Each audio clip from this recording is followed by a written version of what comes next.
All right, good evening, everyone. Ma Devi here for meditation and mindfulness class. It is Thursday, October 7th, 2021, and we are going to talk about the yoga aphorisms of Patanjali from this book called How to Know God.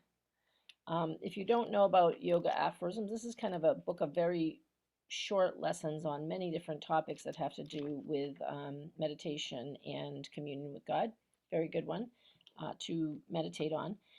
Before we do that, I'm going to talk a little bit about different types of meditation, as was requested, and individual meditation practice. And then we'll talk about some very specific. So, what I'm going to talk about in this book tonight is the chapter on that's called Powers, and it's on concentration, meditation, and Samadhi, which we would call, let's say, union with God or absorption in God. Okay, so when I started teaching meditation to beginners after I left the OCS and was on my own, I used a meditation by Thich Nhat Hanh, a mindfulness meditation, which was a very simple meditation that watched the breath. And so when most meditation practices came to the West from the East, they came with a little bit of a shift in motivation and in the say purpose of it. So when meditation first hit the East Coast with people like Herbert Benson studying it and my buddy Guru Charn and other people, they're looking at meditation as a way to manage stress. So we kind of westernized it in that way as a very specific tool. And Herbert Benson wrote about the relaxation response, and what he's talking about is how meditation calms the physiology and calms the brain waves and shifts us into this relaxation response, which is the opposite of stress. So we have adrenaline and noradrenaline trying to get us back to some kind of homeostasis, and so the relaxation response kicks in the noradrenaline. We come back to homeostasis or balance. That's the normal state of our body and our psyche. But when we're stressed out, we're generally up here somewhere, and when we're depressed, we're generally down here somewhere. So we want to try to even that out.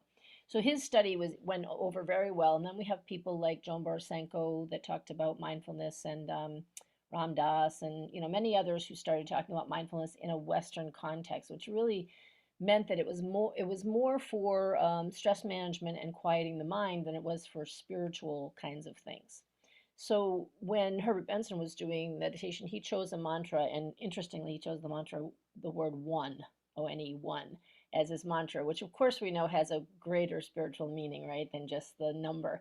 He was trying to choose something neutral, but it's very interesting that that was the word he chose for the mantra. So the mantra, as we'll talk about when we talk about Patanjali's aphorisms here, the mantra is a word or a focal point that gives us the ability to concentrate. So when Patanjali is talking about concentration, he's talking about it this way: holding the mind within a center of spiritual consciousness in the body, or fixing it on some divine form, either within the body or outside of it. So that's his definition of concentration, or dharana, it's called. So concentration is being able to hold your mind focused on one thing. So Thich Nhat Hanh would have you focus on the breath. We're all familiar with breath meditation. And Herbert Benson would have you focus on the word one. The Eastern traditions would have that concentration on a mantra, and sometimes that mantra would, or that focal point would just be something to focus your attention on. And then as your attention drifted, you would pull your concentration back and attend to it again. So that is creating a muscle of concentration. You can't meditate until you can concentrate, right? Because you can't really get into a deeper state in yourself until you focus your attention. So if you think about our mind as a dispersed throughout our day, and sometimes when I do meditation, I say draw your energy back, because parts of our mind and our being are dispersed over, what's happening, what's on the grocery list, what's for dinner, what's my kid doing, like where's the cat, is there a raccoon in my attic, like each of us have things that are making us distracted, right? So I have a group of teenage kids 2 doors away, so I can't hear them with my headphones on, but there could be a distraction. I might have people walking through behind me. So the point of concentration is to strengthen the muscle of, can I gather my focus together and keep it on one single thing? So the breath is a really good thing to use because you take it with you everywhere, right? So you can always turn your attention to your breath, and the more you do that, the more you gain strength to hold your concentration on a single thing. Now, ideally, would be concentrating on something spiritual, because if we're looking at concentration or meditation as mystics, we're looking this as the pathway into conversation with God, right? So our meditation is the place we open up our spiritual ears so we can hear God responding to us. The prayer would be the speaking, and the meditating would be the listening. So first, we have to be able to concentrate. Once we get past that first hump of concentrating, then we're going to slide into something that's more spiritual. Sometimes with the breath meditation, Thich Nhat Hanh will have us focus on breathing in. I'm aware that I'm breathing in. Breathing out, I'm aware that I'm breathing out. So then we're separating from just the pure concentration into a observer position of like, I'm aware that I'm breathing in and out. So now I'm in a deeper level of awareness. So that's a way to step yourself from your physical form, outside attention, to inside point of attention or concentration. And then you're going to slip into something deeper, would be an observer mode. And from that observer mode, we can go deeper into something that's more like practicing the presence of God, or insight meditation, which is kind of the Buddhist meditation of putting your mind on a particular topic, which is what Patanjali calls, they call meditation, dhyana, an unbroken flow of thought toward the object of concentration. So now we've concentrated, we've got something to concentrate on, and then the unbroken flow of thought. So that meditation can arise like what arises with the breath. Thich Nhat Hanh says, breathing in, I'm aware that I'm breathing in. Breathing out, I'm aware that I am breathing out. I am aware of this present moment. It is a wonderful moment.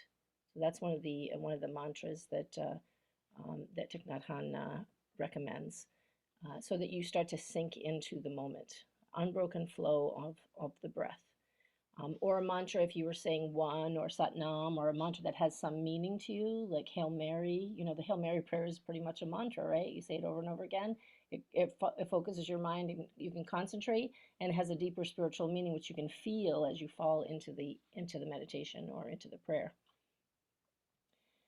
So what happens over time is your concentration gets stronger, your meditation stream gets deeper from the external to the internal focus of intention to the center of your being. So you fall into the center of your being, and there at the center of your being, you can be in the presence of God. And the presence of God is the most healing force in the universe. So just sitting in that internal place where you fall inside of yourself, just being there, is very healing, because there's complete unconditional love and peace, and you can just soak in it. So you can marinate in the presence of God right there inside of your own being. After you concentrate, after you meditate, you go inward, you get into the witness position, and then you fall inside of yourself into what we might call soul, or connection with spirit. Ram Dass calls it soul land, into your soul. And then you have a place of quiet, a place of peace, a place of rejuvenation. It's a very good place to rest if you're having disturbance in your life, in your day, in your mind. You can just rest there. It's very, very nourishing. So that's another level of depth. And then after you've rested and convalesced from the stuff of the world, and you feel loved by God, and you feel happy and peaceful and free, then you might just get curious, like, oh, who is this God in whom I am sitting, in whom I live, in whom I, what is that saying, live and move and have my being, you know? And so in that curiosity, you might have a question for God, and you might hold that question in mind. There's the meditation.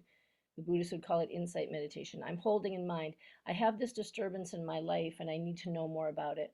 I hold it in mind, I drop it into the mind of God, and then I rest and wait for the response or the insight to arise. So insight is inner seeing, so something's going to rise up. Now, this is very different from thinking about something. It's not concentrating or thinking about a topic. It's concentrating on it, asking your question or looking for insights, dropping it in, and then waiting for something to arise. And that's the direction that that insight comes from. It doesn't come into your brain like you're figuring something out.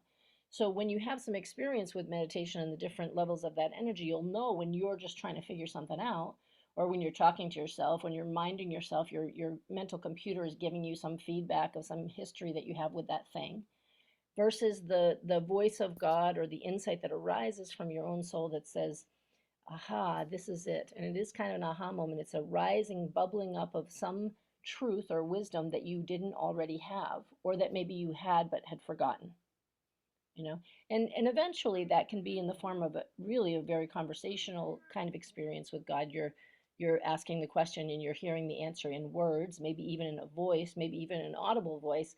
That's a whole nother conversation. That's a whole deeper conversation where you're actually just saying, hey God, what about this, and God answers your question. And like like we're talking here.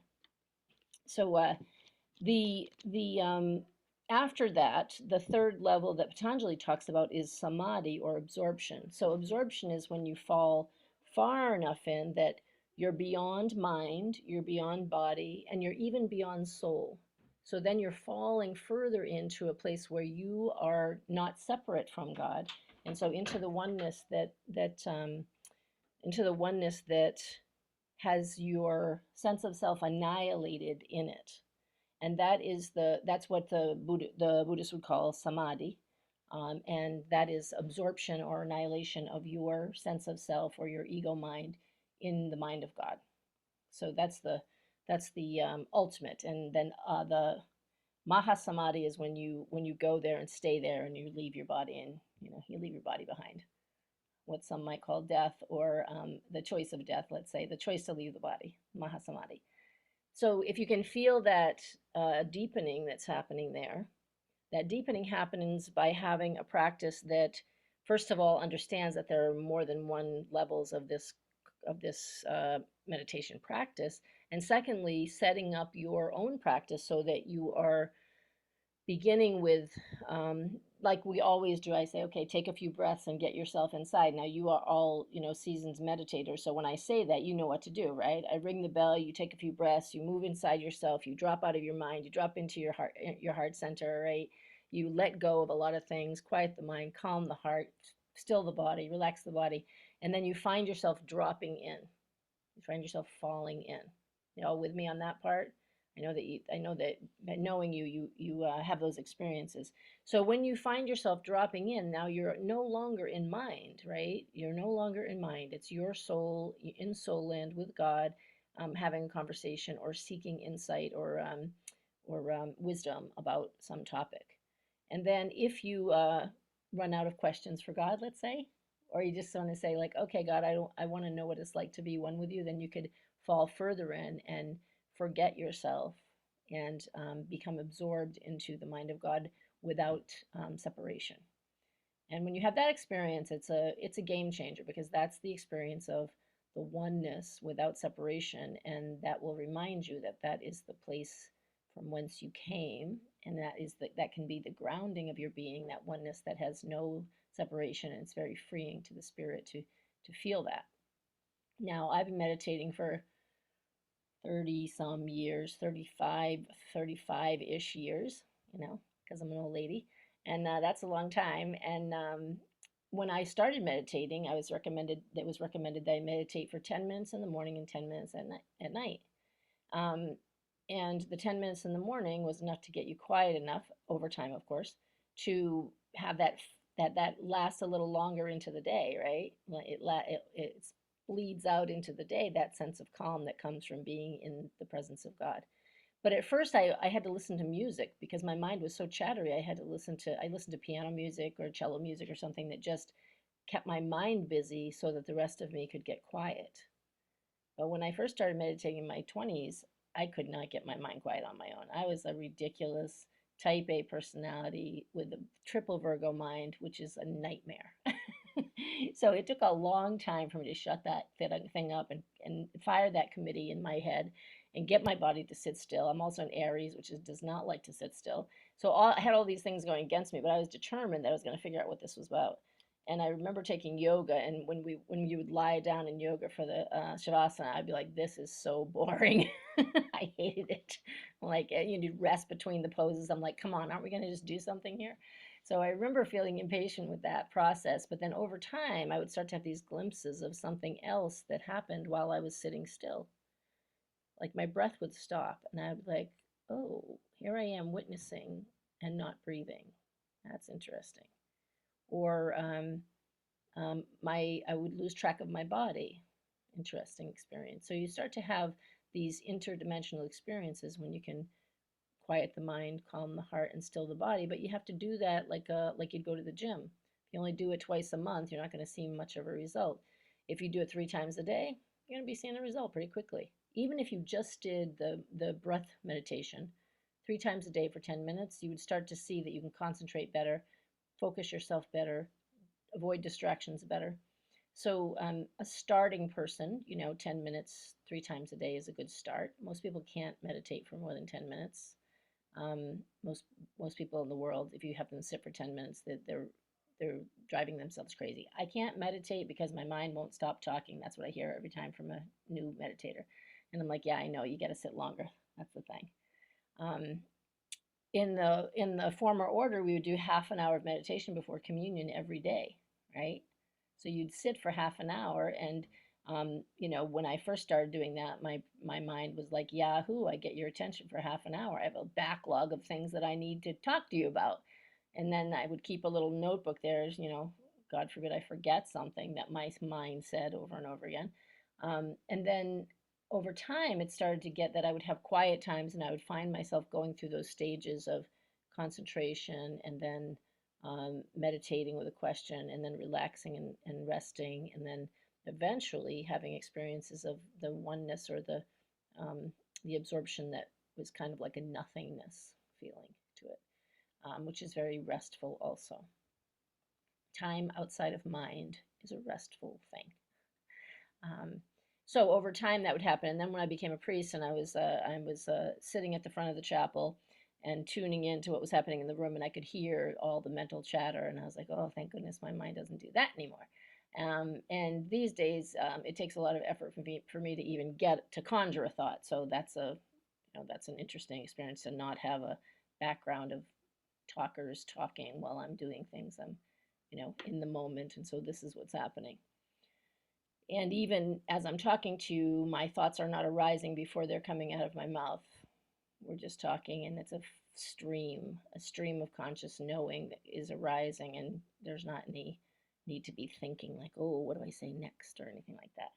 So that's a really delightful and freeing kind of space to live in without that mental chatter. So if you have mental chatter that irritates or annoys you or badgers you, first starting with a meditation that quiets the mind, and a space in that presence of God is really what I recommend first. And we'll do a meditation where we go into those things, and I'll just lead you through those levels here in a couple of minutes. I'll lead you through those levels.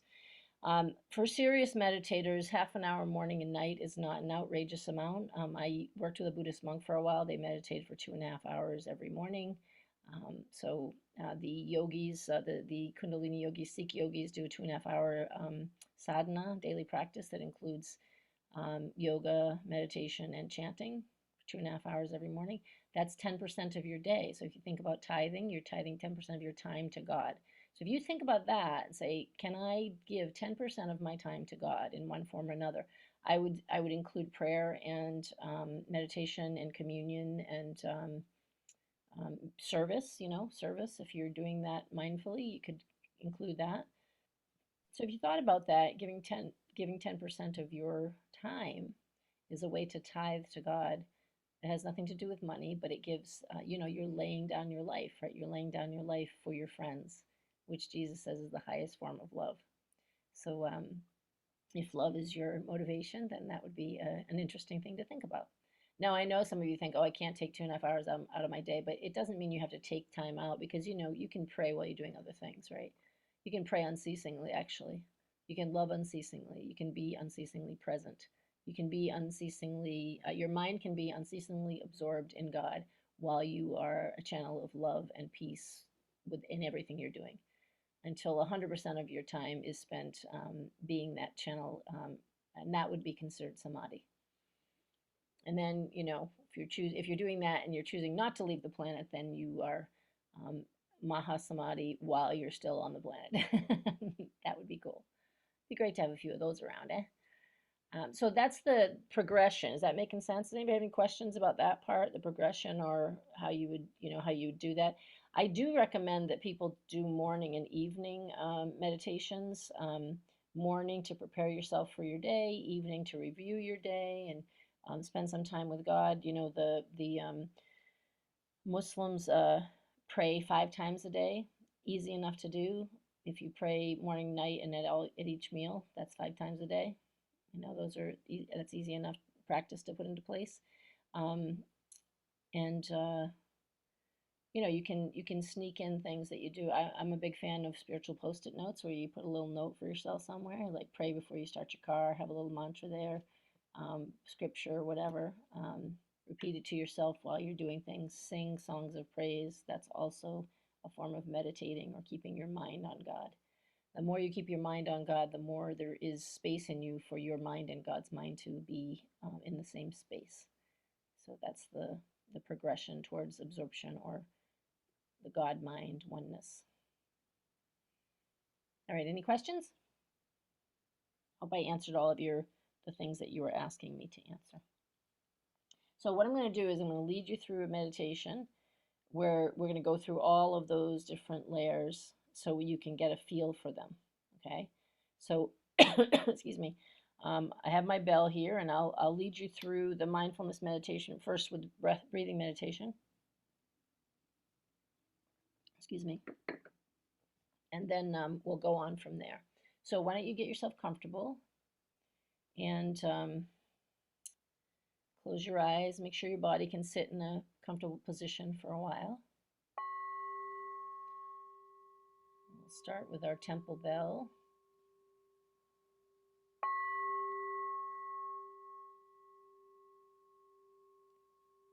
Using the vibration to tune us in.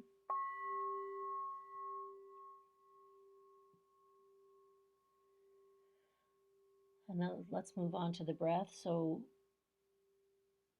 if you are imagining that you turn your eyes inward toward your brain and then walk to your center of consciousness down to the center of your chest.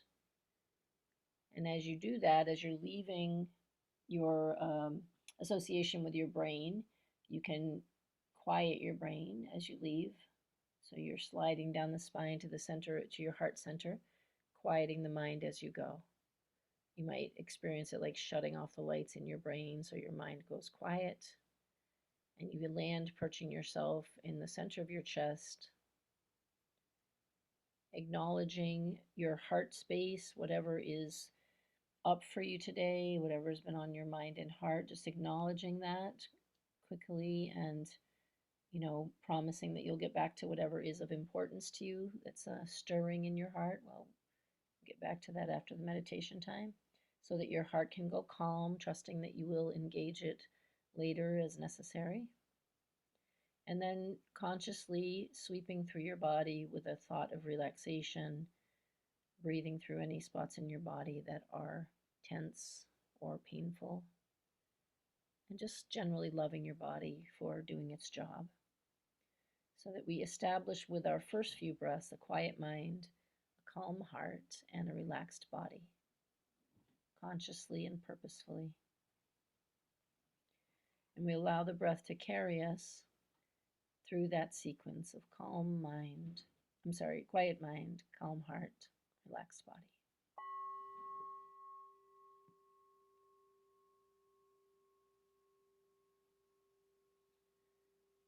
And now gathering at our heart center, all of our attention, drawing back all of our attention from any external things that might be distracting us, letting go of anything from our day that might have a tie on us, gathering all our attention like a laser beam at the center of our chest as we focus in on our breath.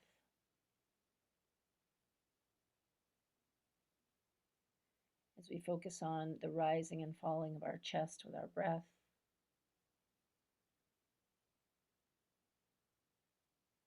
all of our attention just noticing maybe the sound of the breath moving through your nose and throat, the feeling of the breath rising and falling,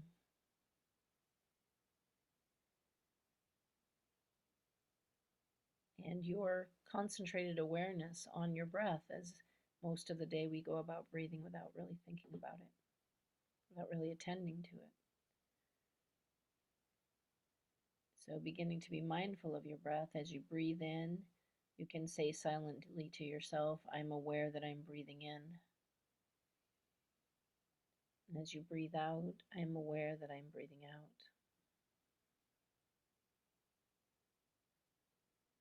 I'm aware that I'm breathing in. I'm aware that I'm breathing out. I'm aware that I am breathing in. I'm aware that I am breathing out. And notice that there is an awareness or an observer now watching the breath. It's not just you breathing, it's you watching your body breathe, your being breathe with awareness. So let's spend a few minutes with that mantra and your breath. I'm aware that I'm breathing in. I'm aware that I'm breathing out.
As we focus on the breath, I'm aware that I'm breathing in. I'm aware that I'm breathing out.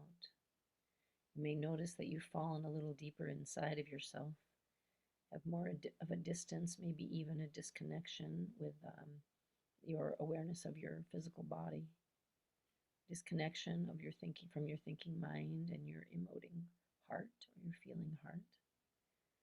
And you're falling into a still and quiet place inside. If you haven't found yourself there, you can continue with the breath. I'm aware that I'm breathing in. I'm aware that I'm breathing out. And then just consciously and intentionally let yourself fall back inside a little bit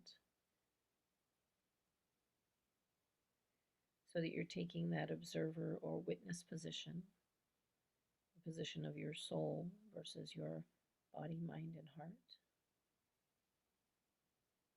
the position of your consciousness. Generally speaking, this has a feeling of expansiveness, a feeling of freedom from the physical body, a sense of stillness, silence of thought and word. It's very palpable, the change in energy that happens when you fall inside. You can put your attention anywhere in your body, and your attention becomes like love. Whatever you attend to is what will grow. Your attention becomes like sunlight, like the benevolent master of your being In Thich Nhat Hanh's meditation, he says, breathing in, I calm my body. Breathing out, I smile to myself. Breathing in, I am aware of this present moment. Breathing out, it is a wonderful moment. Breathing in, I calm my body. Breathing out, I smile to myself. Breathing in, I am aware of this present moment. Breathing out, it is a wonderful moment.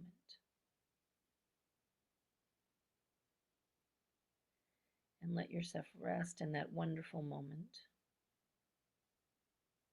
The mindfulness of the now that happens when we disconnect ourselves from mind.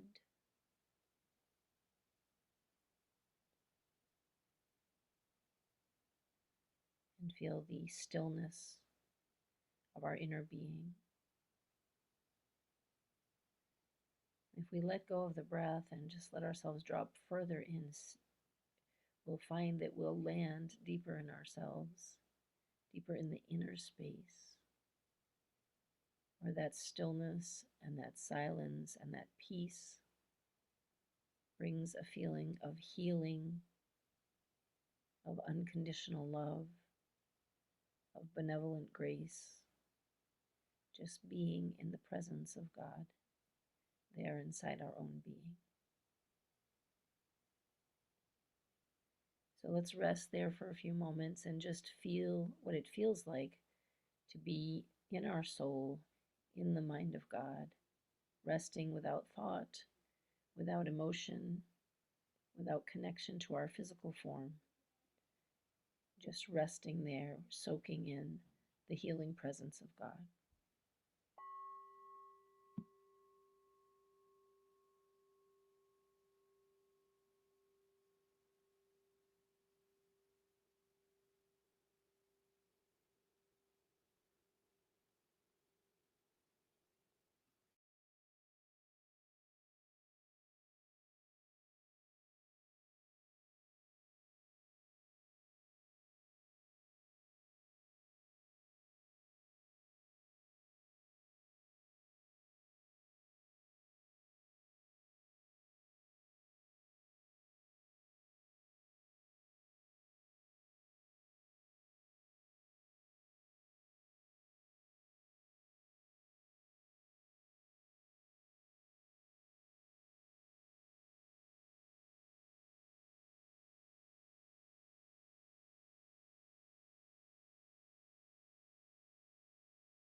Just let yourself stay there in the presence of God, outside of mind, outside of body.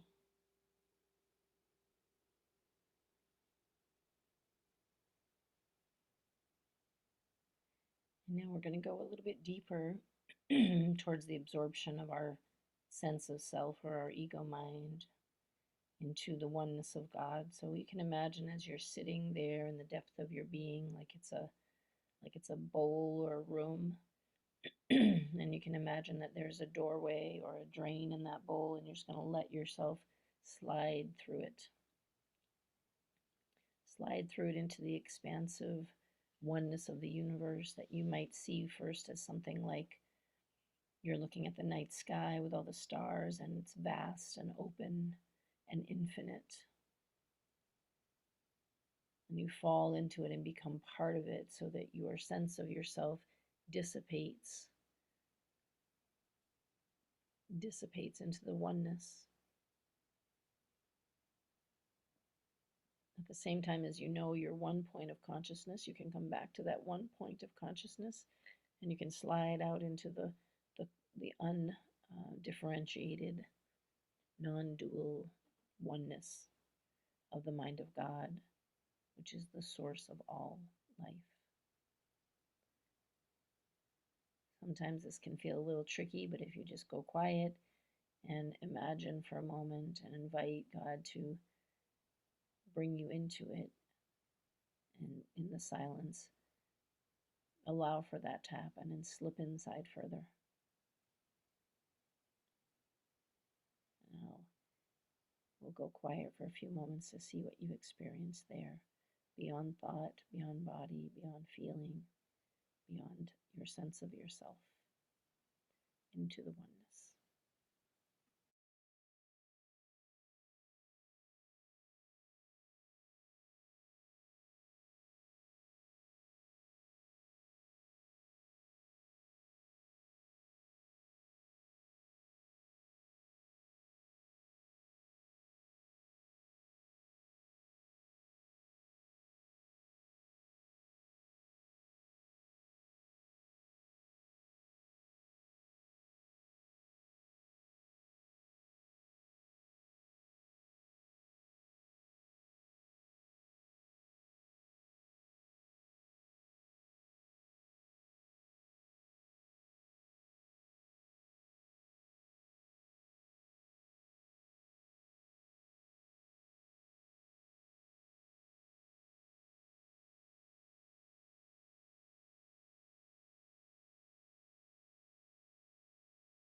Breathing deeply and gathering up your experience from these different layers of consciousness, of meditative experience. And let our breath carry us back towards our body. You can leave the spaces in you open as you come up out of the oneness into the presence of God, into your own witnessing awareness of your breath. Taking a few deep breaths, tuning back into your physical form and the chair that you're sitting on, the floor under your feet. Tuning back into your hands and feet and starting to move a little bit. Tuning back into your heart center and your mind, excuse me, your sense of self. And breathing deeply again and opening your eyes when you're ready.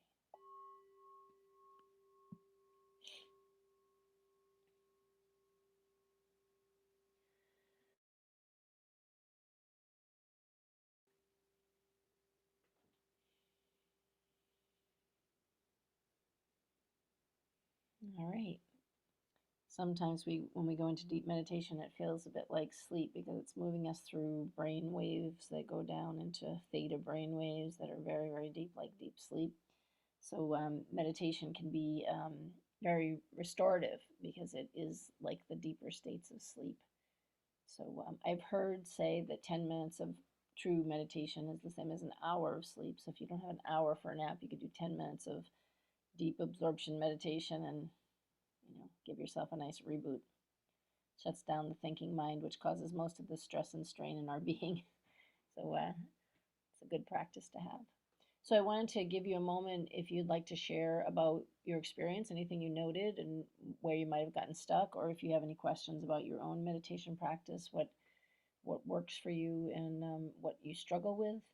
Um, I generally do most of my morning meditation in bed. Like I wake up and I do my meditation as I wake up. I pray and meditate and do that before I even get out of bed. And then the evening time, I tend to be more like I'll sit somewhere, and tune in to the many things that I tune into in that particular conscious set aside time. Um, so it doesn't have to look like sitting in lotus position on your yoga mat and on your meditation pillow. But those are good forms of creating habits. And so having a place and a time that is repetitive will help to create a habit that deepens your meditation. So that is a good way to practice until you can meditate anywhere, until you can go into deep meditation no matter where you are. Um, so if you don't have that kind of practice that you can do that, then I recommend you strengthening that muscle by setting up a daily practice that encourages that depth, that consistency. So anybody want to share about your experience or anything about your meditation practice?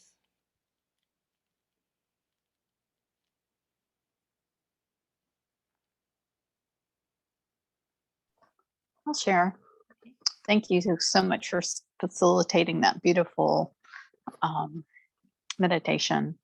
It's to go that deep and just to feel that oneness, that comfortable space of that connected realm. It's yeah, I love being there. Yes, and I love how you did the I do the morning and evening prayers. I mean, just the check in and check out, right? But I like how you did the 10% of God daily. I never knew that. And Well, it's not a rule or anything. It's just just an idea. yeah, it is a great one, because it's like, well, I don't know if I'm sure, I give at least, 5% daily, but 10% is nothing. And absolutely love to be able to step up into that 10%. I mean, I might already be at 10%. I never calculated it, but yeah. And how you definitely love the singing, because I sing from that prayer book that we used to have. I still have, and the music and all of that. It just stays into that.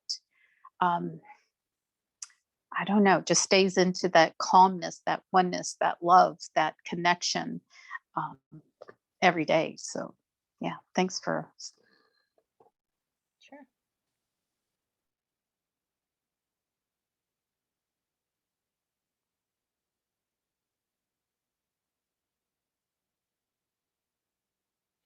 Anybody else have anything you want to say?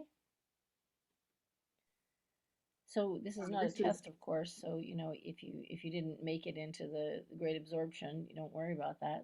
It's not a test. It's just a you know experiment. Diana, were you going to say something? Oh, sorry. I wasn't, but I can. Oh, this is Marion. I sometimes have a hard time meditating in the morning. And I prefer meditating at night and doing more of a like the singing and communion and um like a reflection or tuning into what we do on Sacred Balance. Mm-hmm. Um yeah. So I don't know. I'd like to be able to more. I just feel like I already get wrapped up in the busyness of the Sure. morning that I have a hard time just doing that. Right. You have a young child that answers a lot of that. Um, what I started doing a while ago is I would hit the snooze on my alarm clock. I would set it a few, like 10 minutes early and hit the snooze. And then in that kind of in between space and that time Mhm. before the second alarm goes off, there's a lot of depth in that time. You're already in a non-normal state. So if you just wake up just enough to say, all right, now's my time to talk to God. Or sometimes I actually often wake up at 3:30 or 4 a.m. and I pray and meditate then. That's a really rich time. It's very quiet in the world. So you could pray to wake up for 15 minutes or whatever. And, I know that sleep is precious as a parent as well. So, but you can think about it doesn't mean that it's a bad thing that you're doing it at night. That's the routine that you're in. That's fine. If you take the time to clear your mind and get centered before you go into communion, then Mhm. the experience of the communion will be deeper, right? Because you'll Yeah. already be in there, and then you'll be feeling the esoteric and mystical things that happen during the communion, rather Mm. than doing the communion in a way that's like, this is the way that I get connected. It's like I get connected, and then I do this thing that is moving Mhm. power through the sacrament. Does that make sense? Yep. Yeah. Yeah. So even it doesn't have to be a lot. Even if you, I mean, we just did that was about 20 minutes in total that we did, and I talked a lot. So you could go through those steps and go in deeper and deeper without using a lot of time to do that. You know, Yeah. you could get that down to like 5 minutes and you're in. You might want Yeah. to stay in and hang out, but it wouldn't take you long to get in after a while. Yeah. Eh, I know when I get in there, I'm like, yeah, forget about my task list for today. Really? I'm communing with God, with the universe, with God, and yeah, that's enough. Yeah. So don't make it a rule. I'm sorry, I have something in my eyeball. Don't make it a rule for yourself or a task. Make it more a curiosity. Like, I wonder how it will be if I'm this tuned in. If you right now you were to go and do communion, you already feel the depth, right? You feel the openness in there, and from there, what will move in you if you're doing communion? Mm. That makes sense. Yeah. Thank you. And especially as ministers, the devotion of singing is fantastic. It's beautiful. It's the divine romance, the love affair with God. But the depth of our being tuning in there, that's going to be moving a lot of power into the earth, a lot of consciousness into the earth. So, as Mhm. ministers, it's a really good way to do any sacrament, initiation, anything that you're going to do that needs to have you moving power like that. Yeah. Got it. Yeah. All right. So, Sorry, I think it was Marion that was going to speak. Did you want to say something, Marion? Yeah, sorry, I didn't know what you had said earlier when you called on Diana. So I had heard tithing time before more about, outward service to other people. Mary Morrissey, she said tithe 4 hours a week. It's based on a 40-hour work week, which I thought was always really hard to calculate. So the 2.5 hours a day resonates with me. I know during the pandemic, Shakti Durga was encouraging people to tithe their time each day, 2.5 hours. Yeah. But I had a question. So I feel that in OCS and Sophia Wisdom, there's this focus on meditation of light. And I feel at times it's been a roadblock for me because I feel like sometimes I would get burned out on the light meditation. I don't know. Can you speak to the relationship of visualizing light in meditation? Because as you know, I've been doing the Merkaba a lot this past year, and that really resonates with me. But I think maybe part of why it resonates is it's something different. And I know, when I teach the meditation classes, the ball of light has really resonated with the two people that are coming regularly, and they just started doing it on their own. So I know, I know light changes us. I don't know if my question is clear, but Yeah, sure. I I get guess you. maybe, So in the old exercises, the two light exercises, the ball of light you can think about as a preliminary way to feel what light feels like in your physical body, because it, just like when we were going down into meditation and then becoming a witness and then going down like that, the ball of light, as you imagine it, as you create it and you put it on certain parts of your body, you can feel a shift in your energy. So you're having a real experience of the shift of energy that comes from before there was no light there and now there's light there, and I feel the vibration, the warmth, the intensity of it going through my physical form. So you're getting an experience of light in your form. It doesn't mean you don't have light there, but where you put your consciousness is what will be expanded and intensified. So that's why the ball of light is so useful, because you do that step by step through your body and you're like, oh, I can feel this, I can see it, I can see it in my cells, I can see it coming out of me. So it's a good experiential meditation for new people who are working with light. The egg of light I generally do between the baptism and illumination, and have people soak in it, create the egg and just soak in it. That's kind of like practicing the presence of God, but using the reality of light. When you go inside and you're moving towards the center of your being, you do move towards and into the light, and as you are self-realized, you're moving kind of into the source of the light, to be one with the source of the light. So pretty soon you're inside of the sun or the ball of light or the egg of light, instead of that being inside of you. When you first start looking, it's there, this star or this sun, and then as you get closer and closer, your consciousness goes into it, and then that thing comes out around you like an egg, and then it's radiating. So there's a time to do the egg of light where people are soaking in that and having the experience of just breathing in light, feeling it, marinating in it, letting it soak in their body, seeing it in their cells. And that is similar to practicing the presence of God in that deeper state of meditation. And then the Merkaba is an active meditation of charging up the light body, as it is depicted in the Merkaba as a vehicle for the spirit. So when you get that kind of light in your body with that kind of movement, that toroidal kind of movement, and you have your halo chakras all open, then you use this part of your being to decide where to go, and your intention to send you there. So that's where you can do, by locating and going to look at night work. As a minister, you go and see how someone's doing. You travel without your physical form, using that vehicle. So it's a very kind of practical vehicle for movement through dimensions and through space and time. So that's the Merkaba. And of course, when you see the Merkaba in the spiritual and iconic artwork, you can see that Merkaba becomes the portal between dimensions. So that's why we've been practicing it, because we're really looking at that. When we're building Avalon, we're creating a portal, right? So that portal is a community portal. Avalon is a community portal, right? And each of us have our own, and we get ourselves there. So as you get yourself into Avalon, you've already used that light vehicle to move you between dimensions, to move your consciousness between dimensions, and practicing that is important in terms of being able to direct your attention and therefore the energy of creation into whatever you want. So you're blessing, you become a vehicle of blessing rather than someone praying for God to bless someone or Jesus and Mary to bless someone. You are the vehicle for blessing. You are the director of the blessing. Does that make sense? Yeah. yeah, it does. Yeah. And you said at one point that at first it's we're in God, and then it's more God is in us and radiating Well, more out. like more like first there's God's in us, like a spark of God's in us, and then we are in God, like we are inside of that radiating force, and then there's no difference, right? When you hang out there inside of God, then there's no difference between you and God.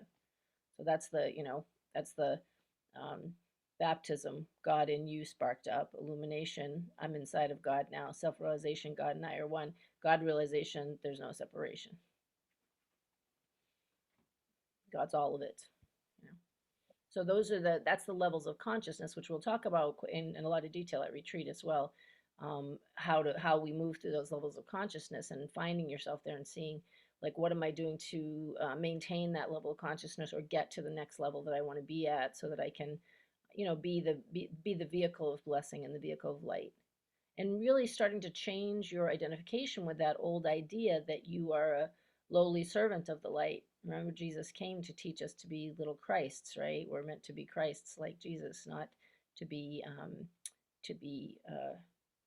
just the worshiper, but actually to become the God that Jesus became in his flesh. Now, that's blasphemy in a lot of Christian traditions to say such a thing. But even Jesus said, it is not blasphemy to say that God and I are one. So, as mystics, that's what we're doing. We're becoming one with God as Jesus taught and as Jesus lived. And, it's kind of cool. Very powerful, very useful to the planet, to ourselves, and to love. And so that's what we're doing. Yeah. So, there are, and I'm not saying anything bad about, like, what the orders were doing was introducing the idea of light in the body to a population that had no concept of that. I think now we're seeing a lot of even popular, movies and things that are showing that. They're showing the movement of light and showing people moving around in light bodies. And, it's very cool to watch the movie world come out with these things. It's like, yeah, that's exactly how it is. Oh, yeah, we're avatars. We have big, huge, energetic bodies that are blue because we're behind the veil. Isn't that cool? Right there on the film. Thank you, Cameron, whatever his name is. It's very cool to see it reflected in the world, the mind, the consciousness of the mind of the world, the mind of the world.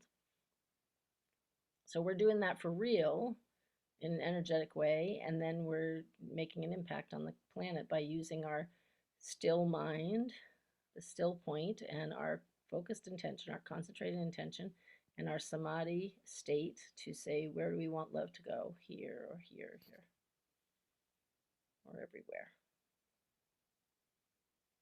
So that's a much bigger conversation, right, than just meditation. But it is meditation, the practice of meditation. It gets our mind tuned up and tuned into that energy so that we can do those things. Meditation is not just to de-stress. I mean, that's the very tip of the iceberg kind of expression. And I think I put that thing by Joe Dispenza on our Sacred Balance page, because he's talking about the way the mind works and how meditation can help it. And I'm like, well, that's what we've been doing for a long time. That's what the ancients have done forever. The mystery schools have done forever. And now neuroscience it's not actually catching up with it. It's just describing what meditation does, It's not something new, like he's found something new. There's nothing new about it.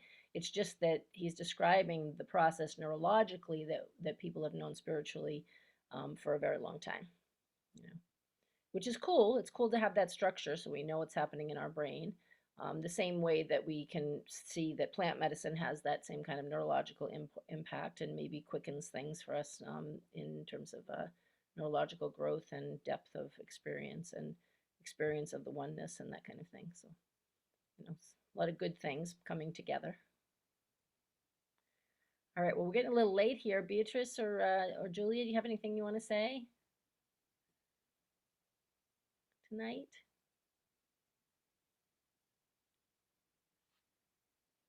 I think you're still on mute, Julia. There you are. That's really good. I think you need to do a bumper sticker with what you said. Really good. But I wrote down, it's got, get rid of the lowly light.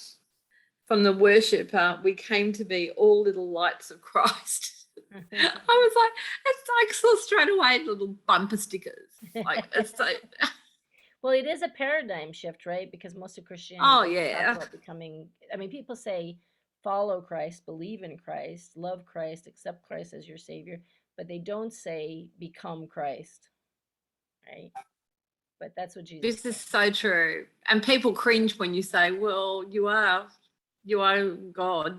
Right. You are the light of God. Look at you. You're so bright. You're just like a little star, And It's the, just the problem with making that be, you know, kind of a colloquial saying that everyone says, oh, yeah, well, everyone's God. Well, that is true. Everyone's God. Is everyone fully conscious that they're God? Not so much. Right? So there's a difference between the higher truth that everyone is God and another truth that is our ego mind, you know, as Ram Dass says, the mind gets in the way of a clear view of God. The mind gets in the way of a clear flow of God from our being. So when we meditate, we're making a cut in the human mind, finding a crevice to go into the greater mind, and then as that mind comes up, it dissipates the world mind in us. It makes it irrelevant and puts that ego in its right place. So you know, it helps us find our keys and stuff. I love that dialogue. Yeah. It's just beautiful. Thank you. You're welcome. Crevice, find a little crevice. Yes. Yeah. It's And so eventually good. that gets to be, you know, the super highway of consciousness that from that little crevice when we start meditating gets to be a super highway, and then the rest of it just falls away and has no importance. We don't have to fight it. It will fall away. But discipline is required at the beginning because you can't, you know, chip your way through there if you don't keep at it. And you all have been meditating for a very long time, so I'm not concerned about that for you and for many people who listen to this. But there is further to go. And so if you just say, well, yes, I meditate, that's great, but we're moving towards oneness with God so that we can hold that consciousness while we're in the body, so we can move that kind of power while we're in the body, move that kind of love, and that takes some concerted effort and practice. So keep at it. All right, and it's nice to see you all this evening. I'm going to shut off the recording, and thanks for coming.